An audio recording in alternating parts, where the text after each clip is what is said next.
Hey, good evening, guys. Some of you were able to get my Facebook message today, and I thank you for checking it out. Um, like I said, all I'm trying to do right now is kind of help guide people through recovery, but also people see what I'm going through at this point in time in my life and in my recovery. Um, if it's helpful to some people, I'm grateful. Uh, if people don't want to watch it, that's up to them. It's not trying to force anybody into anything. It's just uh, reaching out to a support system because I know that that's the number one thing that helps people recover is have people in their corners, have people praying for them, have people doing the things that to help them. Today, I want to talk to you a little bit about my selfishness and how that really is the core to all the issues that I have. Um, I'm not one of those people who was neglected, abandoned, all this type of stuff. Actually, I came from a pretty great family. I'm not going to say that our family didn't have our issues. Those of you who know me know that my parents, took an untraditional way of being married for a long time.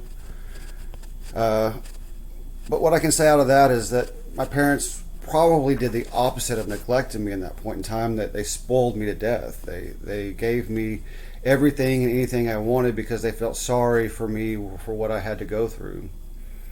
And so I developed a pattern of thinking that the world revolved around me, and this is not their fault. I mean, I'm an adult. I'm 44 years old. I can't blame them. But I do think the world revolves around me, and that all relationships revolve around what I want to.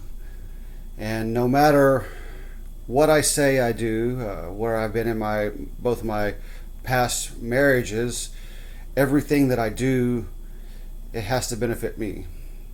So, for example, with my last ex, I would get up and I would go buy flowers for her. I would do those type of things like that, but it wasn't just to make her feel good. It was more for me to get something out of it. It was for me to feel loved. It was for me to be able to have sexual relations with her. Those type of things like that. My first ex-wife, I would go and I'd buy all these things like that, and when she would want something, I'd say, "Oh, we don't have the money," and I did this same thing with a second ex too. Um, Concerts and things like that. Like I would take them to go see these things, and here I am thinking, and I did this with my kids too. Here I am thinking, "Oh, look what I'm doing! This amazing things that I'm doing for you," but it was really the things that I wanted to do. And I would sell it and use it to manipulate to get what I wanted. Those of you who know me, I'm just going to say my ex's wife. So Bonnie, she was really into reggae, EDM. She was all in these other type of music, but the only concerts we ever went to were rock music. And I'd say, "Oh, it was a compromise," but I never, really looked up to see the music that she liked to go to. Pam the same way. I took her to see Slipknot on Valentine's Day. She liked the music, but come on, that was my music, and I was like, "Hey, look at what I've done for you." So, selfishness, with my kids the same way. I always wanted them to do what I wanted to, and when people don't do the things that I want to, oh man, they catch the wrath of Shay. I have a temper or anger that's unparalleled with anybody, and I can say the meanest things to people, and to people that I say that I love. I mean, like just cut to the bone, and man, it's horrible. This all comes from my addiction, my addictive mentality. I just think that I'm better than everybody else. I mean, I know that I'm not. And I'm trying to to tell you that this is how I am when I'm in my addiction. I think that I'm better than everybody else. And the truth is that I'm not better than anybody. The truth is that this way of life that I've chosen to live over these last 40 years or so has really got me to where I've got nothing. And so what happens with that is I start a cycle. I have nothing, and then I lower my standards, and then I end up repeating the same patterns. And I get with people that are like me. Good people, I think, good to their core. I think that both Bonnie and Pam were both really good people to their core, and I still think they are. I just think that we were all broken and trying to put our pieces together with each other. But my selfishness, oh man, let me tell you how it starts every time.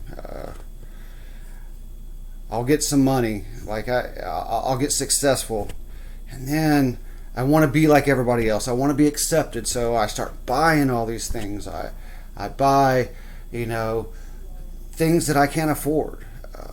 I buy, $500 coolers. I buy $500 bikes. I buy computers. I buy all these things so I can be like everybody else, so I can have everything else. And then what happens is, then I get so financially strapped that then I freak out, and then I start blaming other people. Well, we can't spend this. We can't do this. We can't. No wonder people want to leave.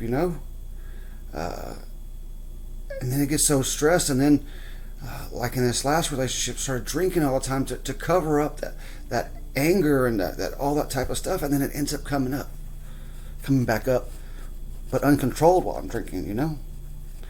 So. Yes, I'm a very selfish person. Very selfish. I think that what I want, when I want, should always take priority over what everybody else wants. I've treated people bad. I've used multiple women because I felt bad, not even thinking about what I was going to do or how it was going to treat them. And then once I was finished with them making me feel good or feeling some kind of void within myself, I let them go. And then when somebody does that to me, then I get upset, not understanding that I do the same thing. So at this point, I'm just tired of being selfish. And so, the good thing about a lot of 12-step programs and things like that are helpful is in the 12th step, you really start giving things back to other people. And I think during the whole time that you start learning that to get outside of yourself. You start learning to do things for put other people's needs before your hands. Tonight, had a friend of mine call. Didn't want to answer it. And then there was something inside of me. Actually this morning I asked God, I said, well, if there's any way I can influence somebody, let me know. And had a call, and he had relapsed like we all do, and was able to talk to him for a little bit. Don't know if what I said helped, but at least I was there as a listening ear. But that selfish nature is like, oh, Shay, you're busy. Oh, you just got back from the gym. Oh, you deserve time to relax. You do all this type of stuff. And so then I went against my nature. And one of the things that I love about a lot of these 12-step programs is, hey, there's one thing you got to change, and that's everything. So step by step, day by day, I'm learning to change everything. I don't want to lose my heart. I do think I have a genuinely good heart. But it's somehow, this mind has got me to where I only think about myself.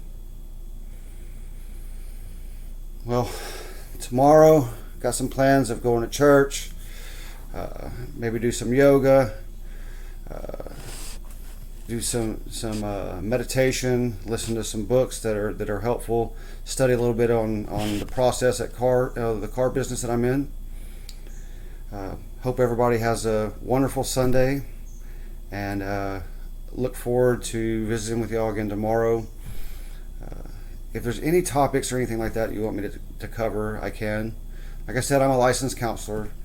I just want to be able to help people, and I'm tired of just being about myself.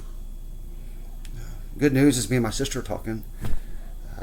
We hadn't talked in a week, and today we had a decent conversation. So hopefully things will be on the mend. Anyway, good night, guys. Have a good one.